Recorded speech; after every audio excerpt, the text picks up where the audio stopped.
Les risques psychosociaux, c'est comme les autres risques, on sait les évaluer. Ils ont leur spécificité évidemment, mais comme les autres risques, que ce soit l'électricité, les produits chimiques, l'utilisation de machines, etc., on sait évaluer les risques psychosociaux.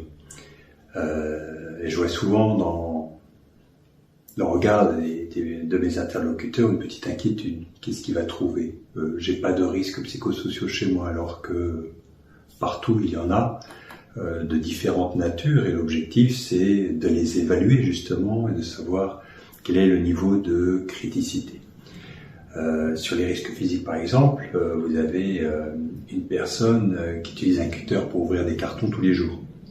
Évidemment, qui ne va pas se couper tous les jours. Le cutter c'est dangereux, c'est coupant, on peut se couper un tendon, mais il se coupe pas tous les jours, heureusement, et on souhaite qu'il ne se coupe jamais.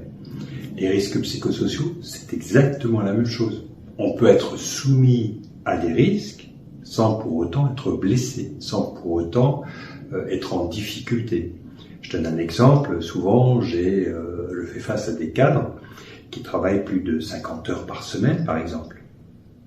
Ils me le disent tout naturellement dans la discussion, mais ils ne se rendent pas compte qu'ils rentrent dans les critères des risques psychosociaux. Ils sont à risque. Ça ne veut pas dire qu'ils sont blessés. Ils peuvent très bien être épanouis dans leur travail, adorer ça.